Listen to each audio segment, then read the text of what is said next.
This is The Weekly Set, an official podcast of TheTotalScreen.com. I wish I was the monster you think I am. You have come here to beseech me? Can't ask for your soul. Madness can be a medicine for the modern world.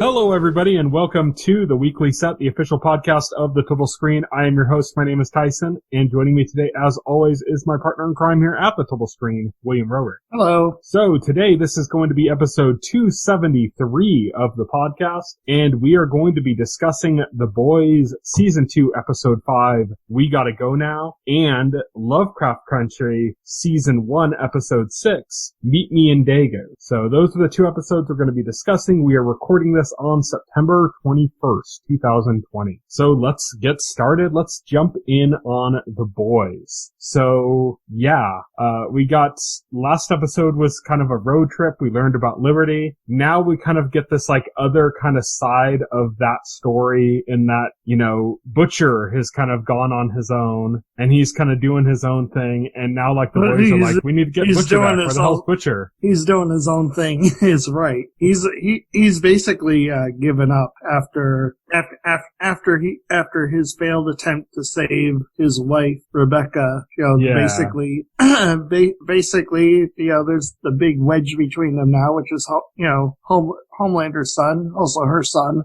You know, and she was right. You know, Butcher would find a way to get rid of him, and so now that's become like an impossible situation. So we find Butcher at the beginning of the episode basically giving up. Right, he intentionally gets into a fight at this like bar, this club. It's like a band playing, and it's like a band playing. A fight. Yeah, he starts a fight. He eventually does it. He does it intentionally just to get the shit kicked out of him because he no longer cares about anything. He just wants to feel something. He just wants to feel something. So he's just kind of doing his own thing. Huey gets in touch with him, and the tell that something's wrong is that Butcher's nice to him. Yes. And so Huey goes to Mother's Milk, and he's like, I just talked to, well, first off, it was funny because he's like, what are you watching? And he said, it's a show called, like, Eat My Dick or something. Like, he's like, I just got off the phone with Butcher. And he's like, yeah, so what? And he's like, well, he was nice. And Mother Milk, like, tell me everything he said. Yeah, tell me everything he said. Because the boys are trying to figure out what their next move is now that they have the info on Liberty. Mm-hmm. And so without Butcher, they don't know where to go next. And so that's why they're trying to find him. Yeah. Butcher is kind of having like a very lighthearted adventure besides the getting in the fight thing. He just basically is like visiting a relative of his. I think it's his aunt or something. I think it's his aunt, yeah. And she's been watching his dog, who is a prominent figure in the comic books, but just kind of wasn't in this just because, Terror. Animals are a pain in the ass to deal with, you know? Right. So they haven't really had the dog in the TV show until now, but yeah, it's really funny. The dog's like, it's a bulldog and, it's adorable.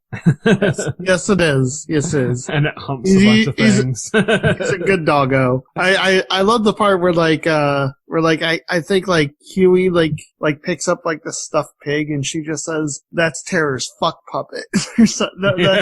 That's Terror's fuck pig. Just like the look of like, on his face. Yeah. That was good. There's also a little bit of a callback to that in later on at the end of the episode when Butcher gave him a Homelander toy and then like ordered the dog to fuck it. Well, I heard that's actually a callback to the comic books because one of the things about Terror in the comic books is that he could fuck on command. And so apparently that was a nod to that. Jesus, the comic is so edgelord, God. It is, yeah. before the podcast, you were mentioning something else, and you were talking about like, oh yeah, there's some backstory on this character, and this character is like, we were talking about this character that's kind of like basically an AOC parallel in this series. Yeah, so apparently, yeah, this is another, so there's interesting ways in which, they set up like how I found this out, because like you were trying to remember this character's name for the podcast. Mm-hmm. Because she's a minor character, she only appears in one scene, and Victoria Newman, by the way. Yeah, we got that now. Oh, yeah, we got that now. Victoria Newman. But you were going to just give up and call her AOC, since she was, she's portrayed in this episode as basically AOC. Yeah. If you watch the scene, you'll get it. And you were just going to give it, but I was like, no, we need to use, like, if the character has a name, we need to use it. So I looked it up on IMDb. I found her, like, instantly. And then I want to be sure that I had the right person, cause it just says like the name and like the picture of the actress. I recognize the actress from the episode, but I want to make sure like I was correct in thinking that was the character. So I actually Googled, I found the boys wiki, and I'm not gonna tell you everything I read on that, cause it could be spoilers for the future. But it's interesting because I found out through the wiki that in the comic book, Victoria Newman is actually Victor Newman. And in the comic, Victor Newman is obviously not an AOC riff. He's a George W. Bush riff. Yeah, but because it's the edgelordy boys comic, he's also like some sex junkie. Yeah, he's also like a pervert sex junkie. Like, I just thought like, oh man, that's like a huge departure from the comic books, right? Like, yeah, from George W. Bush to AOC. Yeah, I thought that's nuts. Yeah, and I say it's an AOC parallel. It's very obvious. If you watch it, I mean, it's very, very obvious. Very young politician. But they also do a direct call out where Homelander is talking to her and references a dancing video of her, like doing some dance or something, which is a direct reference to AOC and that video that somehow Republicans were trying to like make it as some negative, that she was like dancing. They're trying to make a controversy about, like some video of her dancing. It's like if you thought Tan's suit was bad. Dancing, congresswoman. The worst thing a congressperson could do. Dance. Yeah, that was just stupid. But yeah, it's very obvious in the thing. Basically how that character gets into it is basically like at the beginning of the episode, Homelander and the other soups are like filming like their big event movie. It's like very like Justice League-y. They even make some Justice League joke. They even make some direct Justice League jokes. They even like there's some pokes at Marvel and stuff too. Yeah. But yeah, the VCU. The VCU. Like yeah, like I loved like the part like where like A-Train is like has issues with his script, which I do think is like a callback to Ray Fisher, because it was reported that Ray Fisher wasn't happy with some of Cyborg's dialogue in Justice League. It's similar, but I think this was filmed before any of that came out. So it's just kind of, I think it's more of a happy coincidence.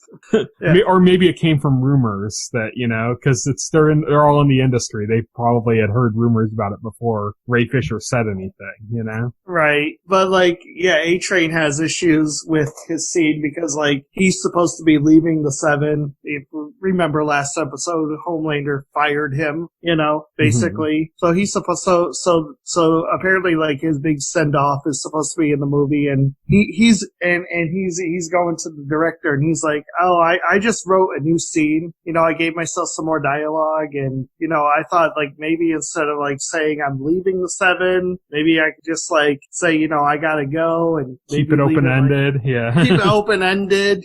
Is he leaving or is he not? We don't know. But the director's like, no, we're going with the way it was written. But thanks. And then they hit something up like, we'll hit Joss up for the rewrites. Yeah.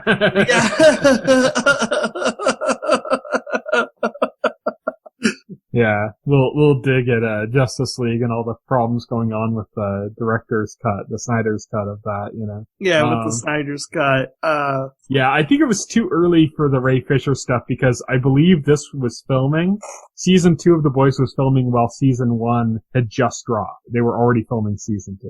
Okay. So, I just thought that just stuck out as like it seemed like either an intentional reference or a coincidence. it's a happy accident. Yeah, it's yeah. like you know, like one of those things where it's like what was it? I was watching something recently. I was watching like a comedy special, and it was from like 2019. I think it was like a Colin Quinn comedy special, and there were things he was saying that were like direct parallels to like coronavirus, but like it hadn't happened yet, obviously. Right. But it almost seemed like he was like referencing, like he knew what was coming or something, and like making direct references to things. So it was kind of weird watching it, you know, but like, it's just a happy accident. That kind of stuff happens. But I think, you know, obviously the Joss Whedon and the Snyder Cut stuff references were like, that was direct, you know, that was real. Yeah. Yeah, they mentioned Joss by name, you know, they name dropped him, so that's obviously intentional.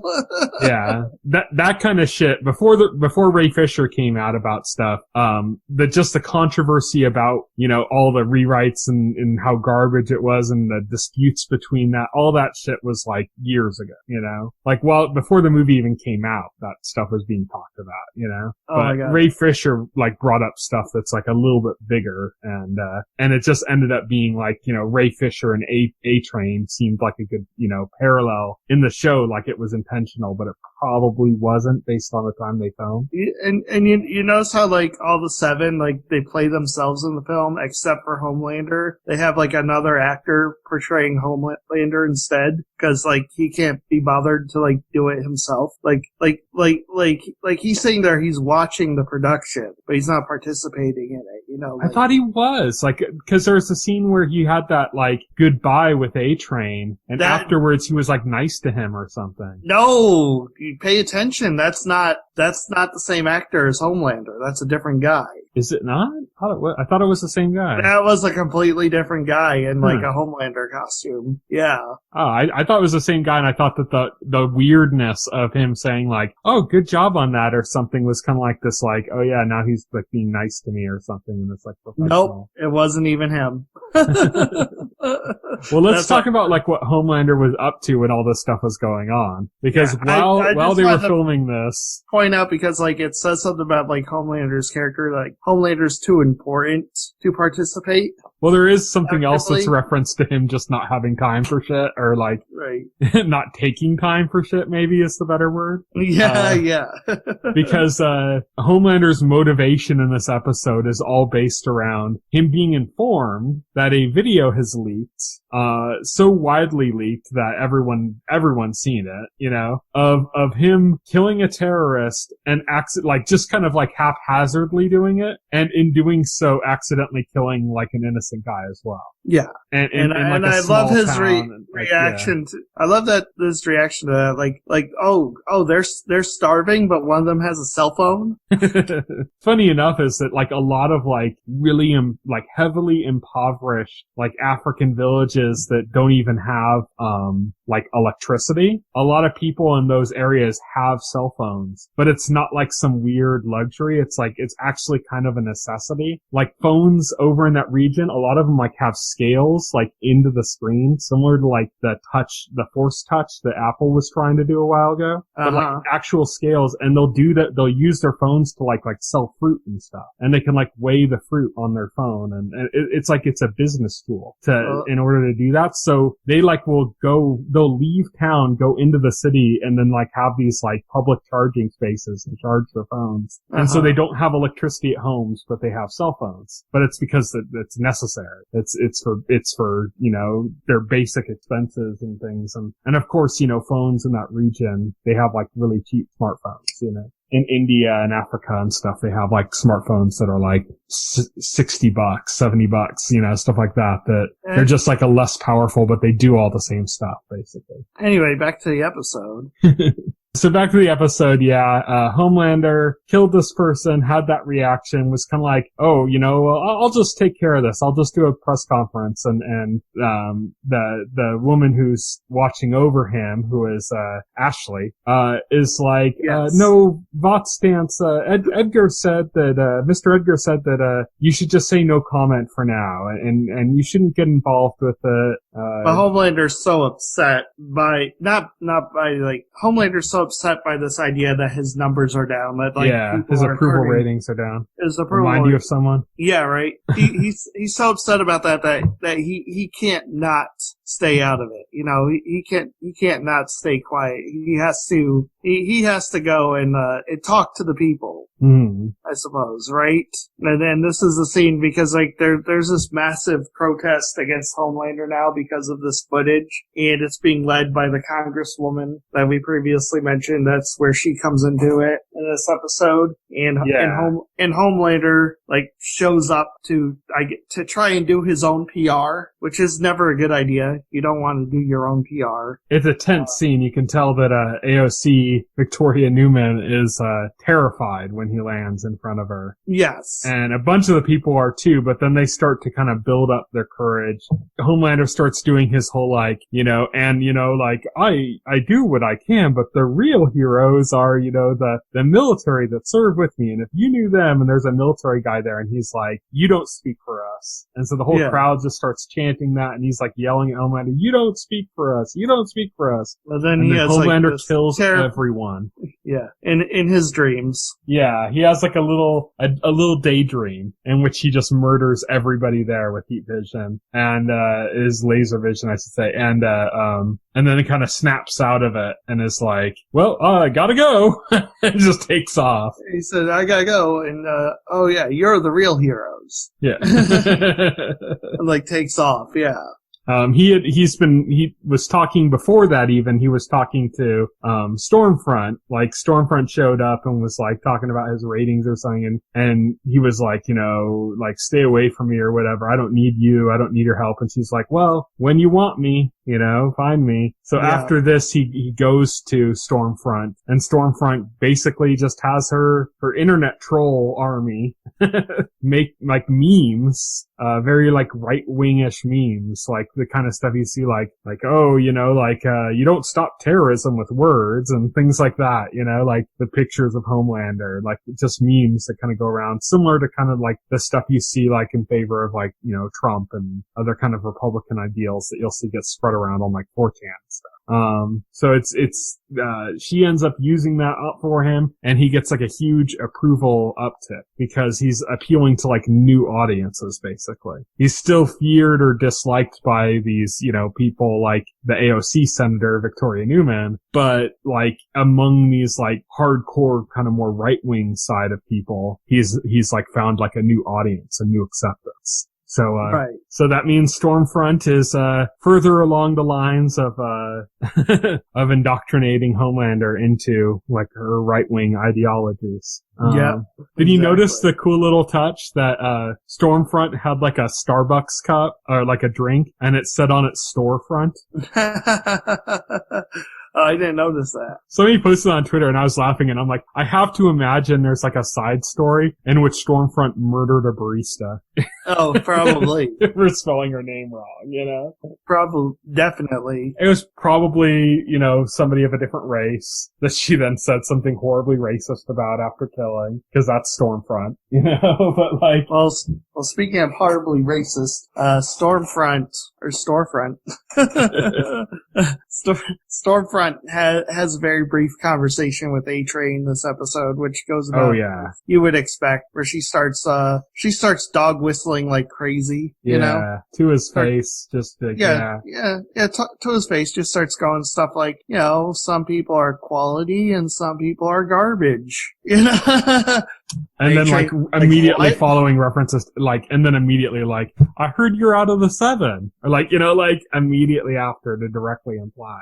Right, exactly. So it's, yeah, A-Train kind of can't like quite comprehend it. Like he's picking it up, but like it's so far racist that like it's almost like he doesn't believe it. Like, what? What are you trying to say? Like what's going on here? He doesn't believe what he's hearing. Yeah, like it's too much. It's like, you know, you expect somebody to say like a little microaggression here or there, you know, but like to say something just like that far, you know, is kind of like, surprising. So he's kind of taken aback a little bit by it. But he's in a position right now where he's just basically powerless. Right, yeah, he's in a position, and he's more worried about his current situation anyway. You know, getting kicked out of the seven. You know, he immediately goes from that conversation to pleading with Ashley to stay on the seven. You know, and where Ashley like tries to butter him up a little bit by telling him, you know, he's the longest person to last in his role in the seven. Yeah, the Marathon Man didn't last nearly as long, and yeah, the Marathon Man, yeah. Of course, no comfort to A-Train there, but yeah. So, should we talk about Queen Maeve now? I think that's a good point. We should talk about Queen Maeve. You know, so yeah, it's pretty messed up, right? Because Homelander outed her, and so now that they wrote this whole like lesbian storyline for her into the film. It's so cringe. It's so cringe. It's made even worse by like just kind of the little slights about filmmaking that are in there too. Like when you see like they're like, oh, and the alien like mutants come through, and you see these people like in green outfits with like holding up sticks with like targets on. Yeah. And just like that like nature of like how fake filmmaking is, like on top of that just makes it even more cringe. It makes it like super cringe. And even like the most cringe though is like it is like the conversation her and Elena have with like the producers who are like trying to figure out how to sell them as like a Hollywood lesbian couple. Oh yeah, trying to like butch up Elena. Yeah, trying to like butch up. They're like, oh yeah, you should wear more suits. You know, people don't like lesbian couples where they're both feminine. You know, it's like, oh my God, it's horrible.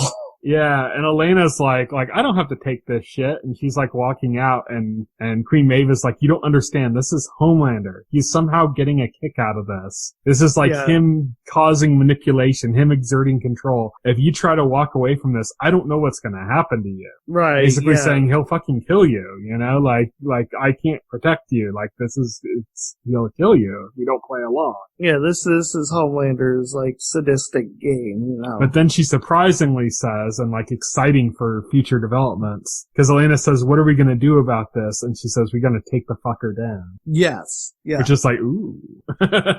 So we've talked before, like this whole season, we've been talking about how Homelander's like alienating the Seven. Yes. How like, you know, Starlight's already completely on the opposite side of the Seven, you know, because of Huey and stuff and the revelations. How A-Train just got fired from the Seven and how he's starting to build up resentment. How the Deep is desperate to get back into the Seven, but yet had that moment with Homelander in episode 3 where Homelander like said his gills were fucking disgusting right as he had come to accept that, and how that's gonna like play into his motivations of like not necessarily seeing the Seven as the bright shiny thing he once did, you know? So it's just like, and now you have somebody kind of acting as a ringleader outside of the boys, as like trying to work against Homelander. In fact, speaking of the Deep, we see like, the Deep is, for lack of a better term, I'm not trying to make a pun, but he's deeper into this cult. Oh yeah.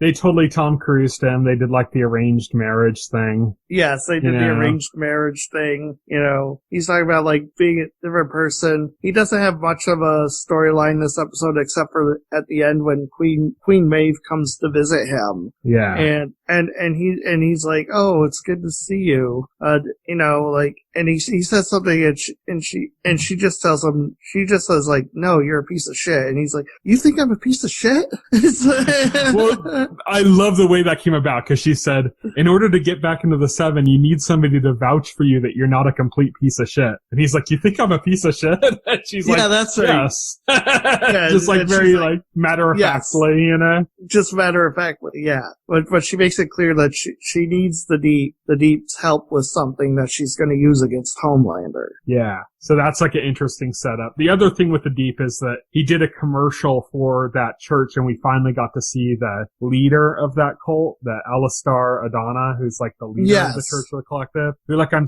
telling you, man, like you think that the church thing is kind of a boring storyline. I'm telling you, there's gotta be something coming from that. No, there's something definitely coming from that. That guy is probably some crazy soup with like some kind of weird influence. It hasn't like borne fruit yet, but we'll see. There's gotta be something coming from it. I mean, just the fact that they named him Alistair, that's such like a comic booky name, you know, that's gotta be something. That alone, his name alone makes me think something's up with him. Meanwhile, and we should talk about Starlight. So now, like, Stormfront is trying to manipulate Starlight now. She's seen talking to Starlight's mother, you know, and Starlight does not like this intrusion into her personal life with Stormfront. You know, Stormfront, like, kind of makes, like, hints that she knows what Starlight's been up to. Yeah. And Starlight, like, a little later on, Starlight breaks into Stormfront's trailer and tries to, like, get into her computer to, like, see what she's been up to because Starlight knows that Stormfront used to be Liberty now.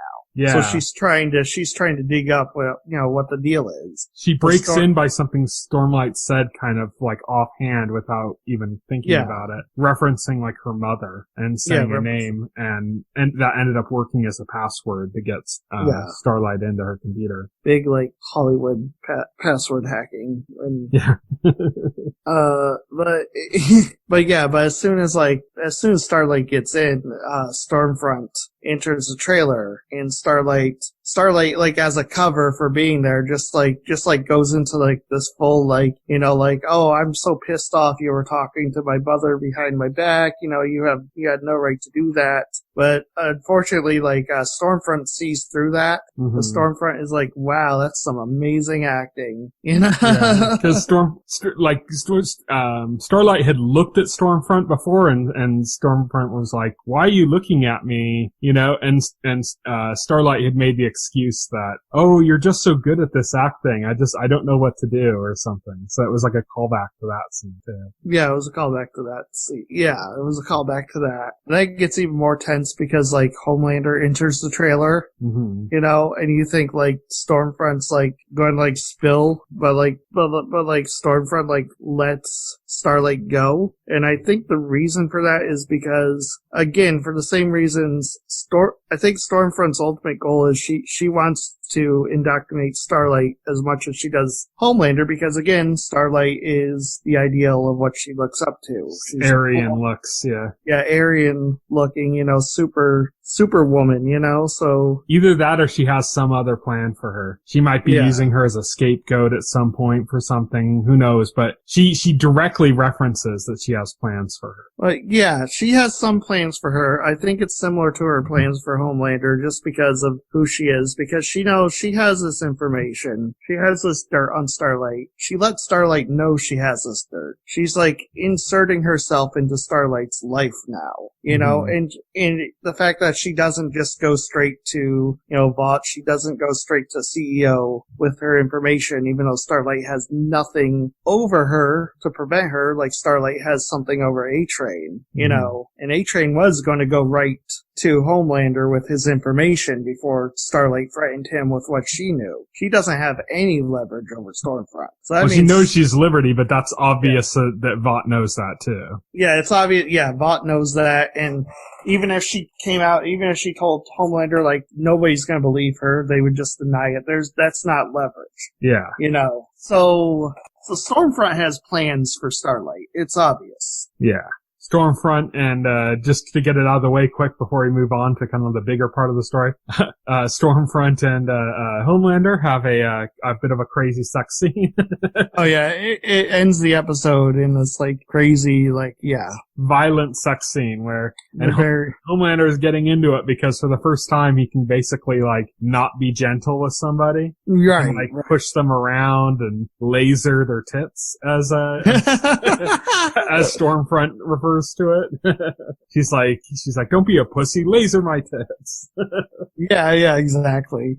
She's proving herself to not be fragile, and that's kind of getting Homelander off a bit. And so they have like some superhero sex, some violent superhero sex that ends with them, having sex while floating in the air, The magicians did it better then. The magicians did zero G sex better. So they have their violent sex scene, so that's kind of out of the way. I think the bigger part of the story is going back to Butcher for this episode. So after Huey and Mother's Milk show up at Butcher's aunt's house and are gonna start trying to talk Butcher into like coming back, and Butcher's like, no, he's like, I'm not coming back. Huey's like, you can't quit. He's trying to like motivate him, and Butcher's like, you can see like Huey's like pushing on his last nerve, like last bit of patience he has left, but he's still saying like, no, you guys just do.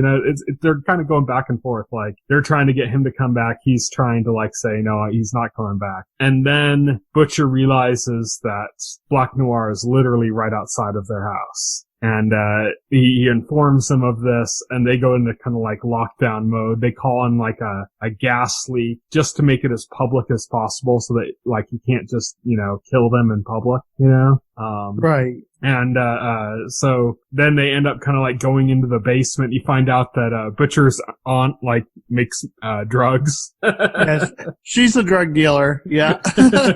It seems like she's making, based on what she said, like she's making prescription drugs. It's like, well, sounds like it. Like she's making alternative prescription drugs or something. It's just kind of funny. But yeah, and Mother's Milk like booby traps her house. Like, I think him or like Huey says like, we're gonna home alone this bitch, like, So they booby trap, they set a bunch of explosives in the house and stuff, and then they go into the basement, which is kind of more fortified, and they hear Black Noir break in, and then you just hear like explosion after explosion as all these explosions are going off, like one at a time. It's like, it's like explosion goes off, it's like, oh, did we get him? And then like a few seconds go by and you hear another explosion. And it's just the idea that's dawning on him, like, oh, he's literally just walking through these explosions unfazed. Yeah. It's not doing anything to him because he's basically invulnerable. Yeah. So they decide, okay, they need to escape. So they set a few diversions to get out, but then Butcher ends up kind of trying to basically sacrifice himself to allow them to escape, less to allow them to escape and more he's doing that on the cover just because he just doesn't give a shit anymore. Yeah. And Huey and Mother's Milk try to like save him and stop it, and Black Noir is making like short work of him basically. And he's got, basically all of them down at a point. He's like about to, kill them or something. And then, Butcher ends up deciding to play a bluff. Well, kind of a bluff. We don't know. There might be some reality to it. We know there's reality to what he's saying, but there might be a bluff as to what he has. Yeah. Which is, he says like, if you kill me, there's going to be pictures of Homelander's boy are going to leak everywhere. All the information's going to leak out, and everyone's going to know that Homelander raped a woman and that there's a little super baby being kept off grid and stuff. All that information's going to be leaked out if you don't let us go. And immediately you hear Flight of the Valkyries start playing on a phone. It turns out it's Black Noir's cell phone. Black Noir hands the phone to Billy, and it's Stan Edgar, the CEO of Vought International. And then you realize that, like, literally Black Noir has, like, a camera, like, on his body. And so it's like Stan Edgar's basically, like, using Black Noir like a video game avatar in the real world to kill people. It would seem that way. Yeah. Like, as soon as Billy brings that up, Stan Edgar is like, wants to know, like, are you telling the truth? He's like, yeah, I am. And he's like, oh, okay, well, this is your first and only offer. This is your first and only offer. If you agree to keep that information secret, I will call off Black Noir. Well, not just keep it secret, but you just agree to, like, purge that forever. Like, it's gone. Right. Yeah. Basically meaning if you try to play this again, I'm not going to go for it. Right. So yeah, they call off Black Noir and the boys get out of there. Just narrowly. Yeah. Billy's poor aunt doesn't have a house anymore, but but they got out of there. And most importantly, Terror got a new fuck pig. Yeah. Yeah, Homelander doll. Billy tosses the Homelander doll at Terror and says, fuck it. And then the dog does. That's pretty much it for the episode, right? Yeah, that's it. We covered everything. So let's move on to Lovecraft Country. This is kind of a self-contained episode. So the last episode ended with Atticus deciphering a bit of the text from the books that he was trying to, and immediately makes a phone call to South Korea that he had called before a few times, and says, how did you know? And she said, you should have listened to me. You should have never went home. He's like, how did you know? How did you know? And then that's where the last episode ended. This episode starts with that character that he was calling in South Korea in a movie theater in South Korea. Right. So we see her, she's watching, she's kind of obsessed with like Judy Garland, but you can tell there's just something wrong in her, like something that's not right. Right. And you kind of go through her family situation, and she's got this mother that she lives with, and the mother is talking about how her husband had passed away, and how, she's like, Gia, the girl, is talking about how, she's gonna get, her degree and then she can be like a doctor or a nurse. And her mom's like, no, if you want to help this household, you need to bring home men. And so at first it's playing on the idea of like, oh, so this is just kind of like the Asian culture thing of the daughter needs to be married off. You need a new head of the household and that has to be a man. It's kind of playing into those kind of like tropes, those kind of things that people were aware of in storytelling. Well, we know know Asian things. Families. We know things aren't as they seem, right? Yeah, this is Lovecraft Country. Yeah. This is obviously, I mean, yeah. So it would not be Lovecraft Country if things were that way. And we find that out as soon as she does bring a man home. Yeah. So she goes on like this, to this like dating thing. It's like kind of like a speed dating thing. It's called meeting. It's weird, but, and basically is getting like X's from all the guys. Like there's like a few where she'd mention like that she loves going to the movies, and a guy's like, basically harasses her for like going it for American propaganda after they'd been under Japanese control for so long, and puts a big X on her name. And then she has an encounter with one guy that goes really well, where she's talking about it and he says that he loves the same movie and everything seems right, and then he puts an X on her name as well. And it's like, okay, so something's going on with, maybe she doesn't meet these ideals or whatever. And then there's this woman that works with her as a nurse. Did you have trouble reading their relationship at first? Because when they first started talking and when you saw them at the nurse and they'd look at each other, my thoughts were initially like, I couldn't tell if like maybe there was like a romantic feeling going on, or if the girl was like bullying her maybe. I don't know, but yeah, I kind of interpreted it to be like more intimate than it maybe was. Yeah, it was weird. It was hard to read. Like I couldn't, part of me was like, oh, I think she's trying to bully her. Right. Like, and I couldn't, and I'm like, and then another part's like, oh, I think she's interested in her. Maybe both? Like, what's going on? Like, it was hard to tell. But after this I did get the idea that at least her friend was a lesbian, because when she gives like the big speech to her about being different, it's like, it would be weird because like if she wasn't like a lesbian, then what the hell is she talking about? Like what's she talking about? I think by the end that Gia had no idea that that's what she meant, because a big thing they're talking about with Gia is that she doesn't understand kind of human concepts of love. Yes, I think you're right. I think the whole thing was like on Gia's end. I think maybe my theory is maybe like her friend there, and let me find that name because you put her name in the notes, right? Young Jia. Young Jia, yeah, okay. So yeah, I think maybe like Young Jia was maybe coming on to Gia a little bit, you know, in those scenes. But I think Gia, because she's not human, she was like maybe naive to. She's like oblivious to it, yeah. To what that meant. So Young Jia is at that same kind of speed dating thing that Jia was at. And when Jia's kind of dejected and talking about like how she was supposed to bring a man home, but she can't. And, you know, Young Jia convinces her to go out with her, like to a bar, like she's going to go to a bar with some people. And at that bar, Jia ends up kind of hooking up with this guy who's actually from the show Heroes. It was Heroes' friend from Heroes, if you remember that show. Yeah. Playing this role. Remember that show.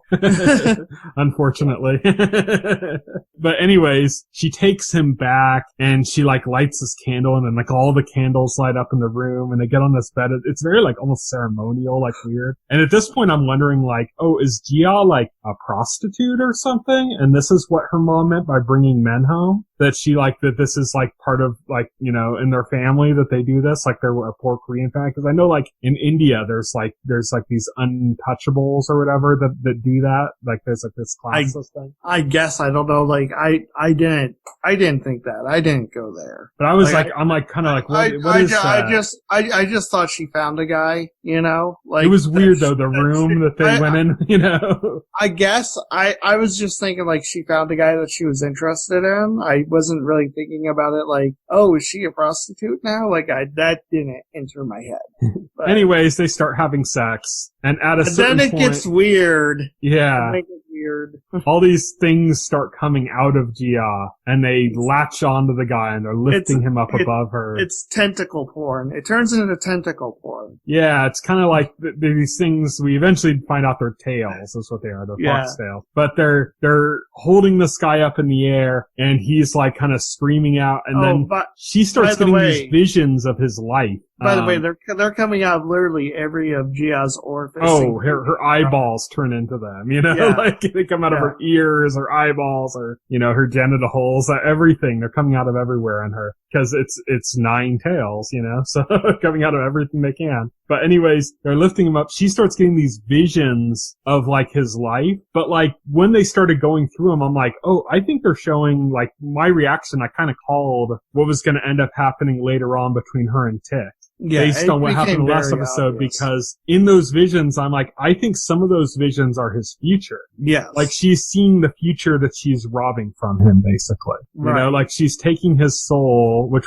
is what we later find out that she did. But she's not just like connecting to his memories of his past and what he was, but what he's going to be, like what his family is going to be, how he's going to climb this mountain and be all proud and all these achievements he's going to accomplish, and they're all being wiped out, you know? So she does that, and then he just explodes.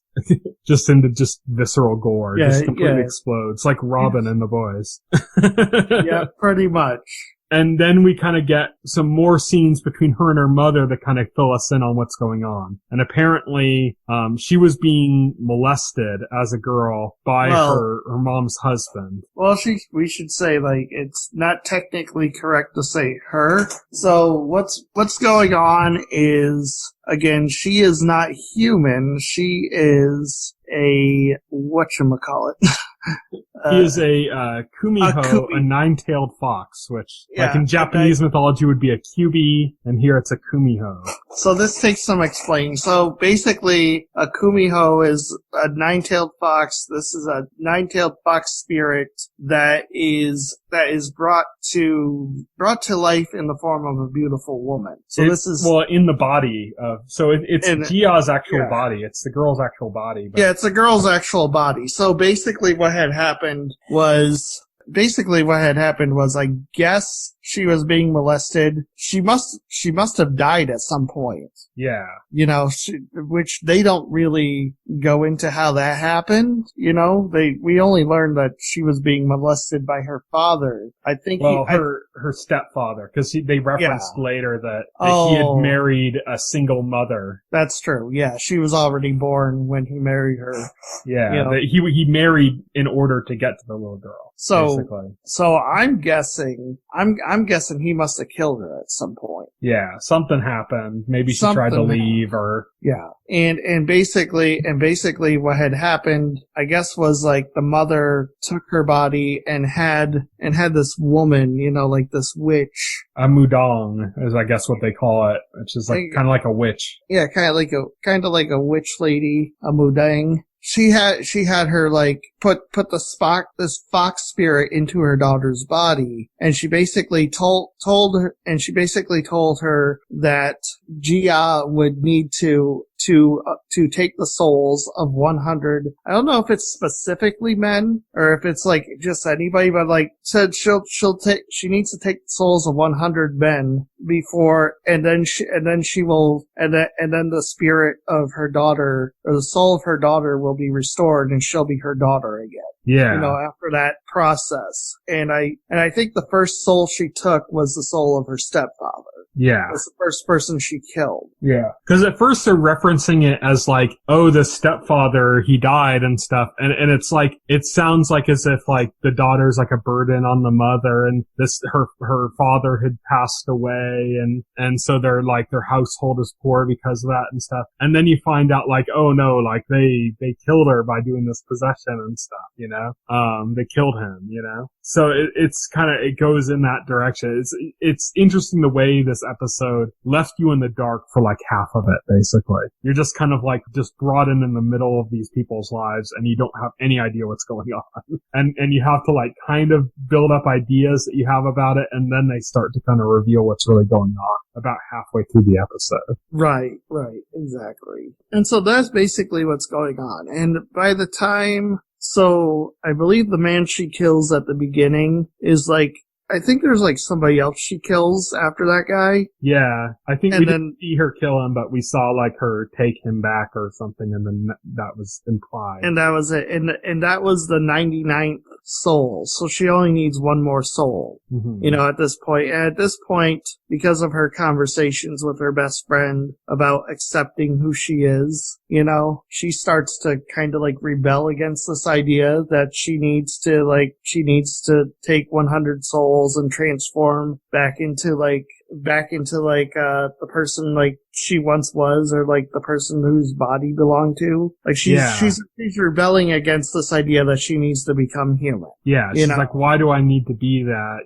She's talking to her mom. Her mom's like angry about it. But yeah, she's denying it. She doesn't want to go in that direction. She wants to just kind of stay who she is. And so, she's been having a conversation with her friend. Meanwhile, the Korean War starts. Yes. The Americans are marching through town, giving propaganda saying, we're here to liberate you and save you from the North Koreans and blah, blah, blah. Her friend, we find out, is communist. We see another communist, like, killed in the streets, like, hung. And her friend's reacting to it very badly because why do they have to kill people that are different? This is the implication about her being, what we were just talking about. Oh, yeah, okay. Actually, yeah, that might have been what she was talking about then.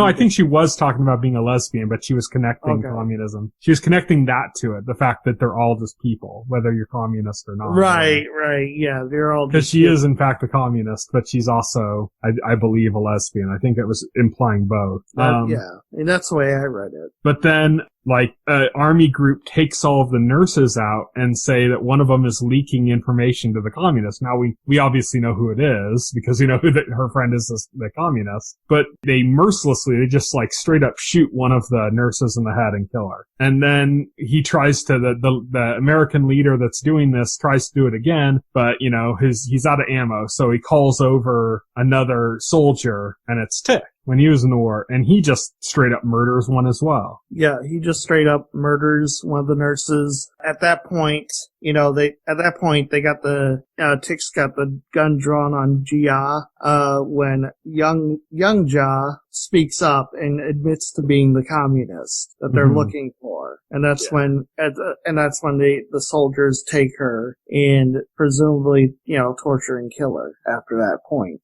We never see her again. And then, that's traumatic alone enough. But then when Jia is still working in the hospital, she sees Tick in the hospital, in one of the hospital beds. Tick is injured and he's he's being taken care of in the hospital. And Gia, and because of what Tick was involved with, what happened with her friend, Gia makes the resolution that he's going to be her 100th victim. He's going to be the last soul she takes. Yeah, she's going to kill him. She has so much hatred for him that she's going to kill him. But she ends up kind of falling for him. Yeah. They have kind of a romance developing between them based on books and movies and culture, which was something we know that Atticus is really into. Yes. And now we see she's into it from movies, he's more into it from books, but they start connecting. There's a cool scene where Tick is with one of his colleagues who's a Korean American or Asian American he's soldier. an Asian American, yeah. And she talks about when they start getting more friendly, she asks, do you know Judy Garland? Would you know her in person or something? And they both start laughing, and she's like, why are you laughing? And they start talking about race disparity. Yeah. And how it's not what you think in America, that they're treated different based on their skin color, something that she didn't have a concept of, because in Korea everyone's Korean, so that's not something they dealt with, Right. She becomes endeared to him. There's a few scenes that it's always itching at her goals. Cause she, part of her is planning to kill him, part of her is not. She's kind of jumping back and forth on what she should be doing, if she should be killing him or not killing him. She eventually tells her mom that she's not gonna kill him, and her mom's like, you're a monster for not killing the person who killed your friend, and basically kind of disowns her. But she's sticking to it. She's trying to kind of, be romantic with Tick. They end up having, sex one time and everything goes fine. It's Tick was a virgin. He lost his virginity. Yeah. But on a second time that they have sex. Well, she manages to hold back her tails. Yeah. Well, that's actually the second time. The first time doesn't happen. The first time nothing goes wrong. Yeah. The first time she takes Tick into the bed, Tick tells her that he's a virgin, and she tries to be like, no, that's okay, and everything. And then after some resistance, they start getting into it. Before she does anything, she changes her mind and she kicks him out of the bed and tells him to leave. That was the first time. Oh, that's right. She didn't go all the way the first time. That's right. The second time they're doing it, her tails start to come out. The second time is the time where they really have sex, and she manages to hold back her tails. Yeah.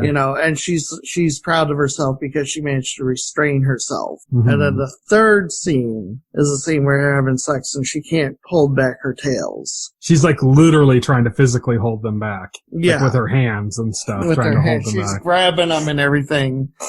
But they attach themselves to, they attach themselves to Tick, and then she gets to see Tick's future. Yeah, she sees bits of his past and bits of his future. Some bits that are of, where we are our present for the show. So stuff going on between him and Letty and stuff, for example.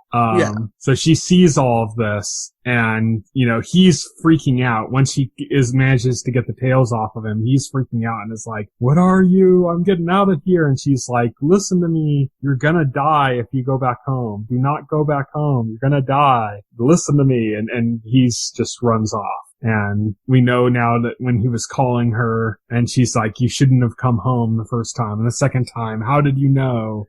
This is all, we know what that means now, because we've seen the scene. But the episode ends with Gia and her mom going to visit the Mudong who put her in the body, and she's trying to ask, why, is this going to happen? Is Tick going to die? She wants to know if she really saw the future. Mm-hmm. And she sees a fox. She stares down a fox for a bit, it's very kind of pretty scene with cherry blossoms and snow and stuff.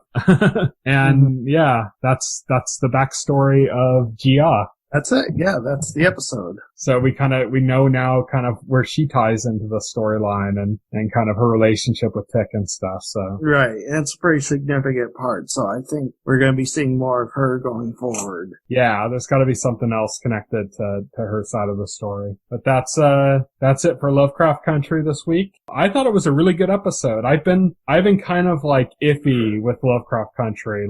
I think some of the episodes have been really good and some of them have been a little bit less than, In particular, I think not last week's, but the week before, the episode where it was like the Indiana Jones-esque episode. That should have been the episode I liked the most, but I had so many issues with that episode. I mean, for me, it's a solid B so far. I did like this episode. This is one of the best. I think this might be like second only to the pilot. Yeah, this was a good episode. Like I said, the episode you just referenced with the Braves, I just thought, no. I mean, I like the stuff.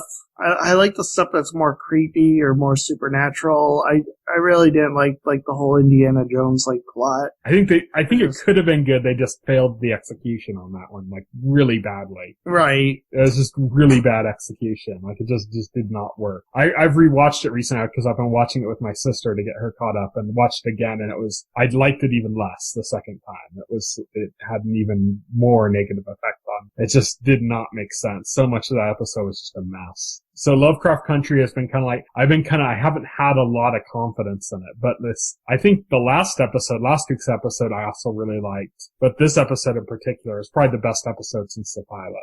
Yeah, So it's good, and, I saw the preview for the next episode, and I won't say anything about it, but it looks good too. Very well. Looking forward to it. Yeah. So that's it for this week, for those shows. All we have left to do is talk about what's coming up in the next couple of weeks on the horizon. So we're recording this on Monday, September 21st. Big Hero 6 came to Disney XD, Filthy Rich to Fox, and LA's Finest had its broadcast premiere for season 2, I believe, on Fox. It had premiered earlier on Spectrum. On Friday, September 25th, Tehran comes to Apple TV+, A Wilderness of Air miniseries comes to FX, and The School Nurse Files comes to Netflix. On Sunday, September 27th, Bless the Hearts, Bob's Burgers, Family Guy, and The Simpsons all come to Fox. The Comey Rule miniseries comes to Showtime, and Fargo, the new season of Fargo, comes to FX. That's a big one. On Wednesday, September 30th, this is one I'm very excited about. South Park is having a pandemic special on Comedy Central. Oh yeah, that's gonna be good. Yeah, it's an hour-long pandemic special. I am so looking forward to that. On Friday, October 2nd, Monsterland comes to Hulu. That looks like a good kind of creepy, fun series. If you watch any trailers for that, it looks pretty good. On Sunday, October 4th, Flesh and Blood comes to PBS. Britannia to Epix. The Good Lord Bird miniseries to Showtime, and Walking Dead is having 2 shows, the original Walking Dead show and the new spin-off series. So not Fear the Walking Dead, but The Walking Dead, The World Beyond are both coming to AMC. The actual Fear the Walking Dead is coming soon too. So at a certain point, I think all 3 of those shows are going to be on at the same time.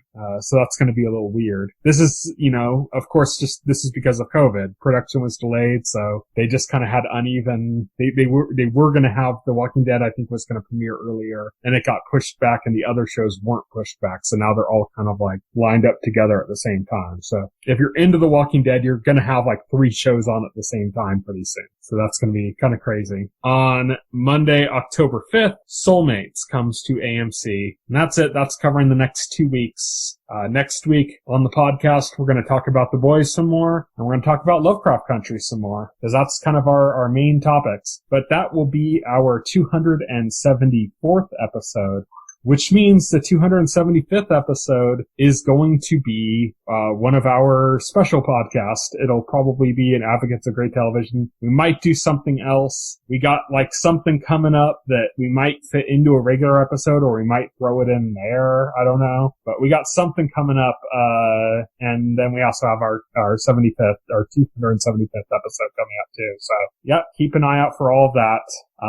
That's it. So you can follow me on Twitter. I'm at Tyson Gifford. You can follow Will. He is at Voxel Hero. Check out our Facebook page and our YouTube channel, as well as our site, thetotalscreen.com. You can subscribe to the podcast through any major podcast client like iTunes or Pocket Cast, and the entire backlog of our podcast is available on our YouTube channel. Thank you, everybody, for listening. Good night. Good night. If you would like to reach out to us and make a comment, send an email to contact@thetotalscreen.com.